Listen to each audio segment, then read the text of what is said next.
ভাই বলতিছে কি অবস্থা মাননীয়? আরে দিদি, পশ্চিম মেদিনীপুর বিশ্বজিৎ কয়টি বাংলার মুখ্যমন্ত্রী এখন বর্তমান চেন্নাই আছি। আমি কি রেমিটেন্স যুদ্ধ বলছিলাম, দুবাই থেকে বলছি। তোমার এই 5,000 টাকায় কি হবে? হ্যাঁ, তুমি কি জানো সেটা? কলকাতাকে লন্ডন মানাইব। সত্যি কথা, আজকে তো দেখি পুরো বিশ্বাস হইলা যে তুমি লন্ডন মানাইছো কলকাতাকে। ভোট আসলে তোমার কন্যাশ্রী, যুবশ্রী, এ শ্রী, ও শ্রী, সব শ্রী।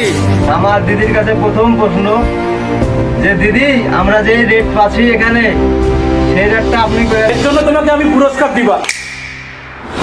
যেমন চেন্নাই থেকে বিশ্বজিৎ বলতিছে, দুবাই থেকে ভাইয়ের নাম আমি জানিনি, সব প্রুফ দিব।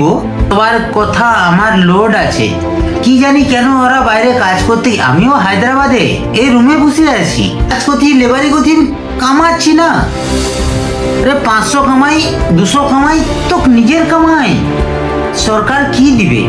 একটা মানুষ, একটা সরকার প্রত্যেকের কাছে পৌঁছাতে পারে কি? আজকে এত জোর গলায় কথা বলতেছো তোমরা, বামফ্রন্টের আমলে কোথায় ছিলে? বামফ্রন্টের আমলে তো কঙ্কাল উদ্ধার হচ্ছে, কথা বলার সুযোগ নেই। বাস্তবায়িত আমি চঞ্চল সামন্ত হায়দ্রাবাদ থেকে বলতেছি, আমার রুম থেকে বসে তোমাদের এই ভিডিওগুলো দেখে না ভাই। যাই হোক, তোমাদেরকে দেখে মনে হচ্ছে আমার যে তোমাদের থেকে 1-2 বছরের বয়স আমার বড় হবে, আমি বড় হবে, কিন্তু তোমরা 1-2 বছর ছোট হবে। তাহলেও কি করে এরকম বলতিছো?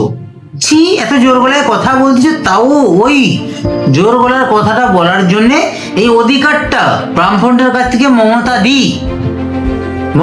দি চিনে নিয়েছে বলে আমরা জোর গলায় কথা বলতে পারছি। ভাই, সেদিনের কথাটা ভুলে যাওনি, পিছন দিকের কথাটা। ভাই, তোমাদের বয়স কম, বাপ জেঠাকে আগে জিজ্ঞাসা করবে, তারা বলতে পারবে উচিত কথাটা। সেদিনের কষ্টগুলো না আমিও ছোট অবস্থায় দেখছি, ওই অবস্থায় যে ভয় খেয়েছি। আর দরকার নেই, কোনো সরকার দরকার নেই, মমতা দি আছে, ঠিক আছে, চলার পথে ভুল হতেই পারে। কেউ কিছু কথা বেফাস মুখ থেকে কথার মানে তীর থেকে মানে থেকে ময়ান থেকে তীর বেরিয়ে গেলে তো ঘোরানো যায়নি, হতে পারে। আমরা তো অনেক মিস্টেক করি ভাই, তোমরা যে মিস্টেক করতেছ, দুবাই থেকে, চেন্নাই থেকে, বিশ্বজিৎ মেদিনীপুরের ছেলে হয়ে, পশ্চিম মেদিনীপুরের ছেলে হয়ে কি করে এসব কথা বলতেছ? বেশি ভিউ পাওয়ার জন্য হলে এরকম ভাবে কথা বলিস না, এরকম ভাবে কথা বলিস না। আর তোদের সব কথার আমি প্রুফ দিয়ে,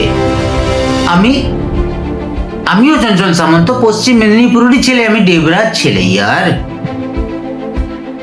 আমিও হায়দ্রাবাদে বসে কাজ করছি আমার রুম থেকে, তোদের ভিডিওগুলো দেখে আমার খারাপ লাগছে। আমরা যখন কাজই করতেছি, মাস পড়লে 5,000 টাকা বেতন পাচ্ছি, ঠিক আছে, আমার সংসার চলতেছে না। সরকার যখন 5,000 টাকা দিয়ে বলছে, কে বলছে আমি সরকারকে 6,000 টাকা দেবো? এইসব ব্যঙ্গ করার কি দরকার আছে? এর আগে তৃণমূল সরকারের আগে কেউ পেয়েছিল কি 1,000 টাকা কেউ পেয়েছিল? প্রমাণ দে আমাকে, আমি তার পায়ে প্রণাম করব। 1 টাকা কেউ পেয়েছিল কিনা? আজকে ঘরের মেয়েরা যখন, ঘরের বউরা যখন 1,000 টাকা করে লক্ষ্মী ভান্ডার, বাহ! এই ইন্ডিয়ার মধ্যেই কোথায় রেডি আছে? কোন সরকার দিচ্ছে কাউকে? কোন মেয়েকে?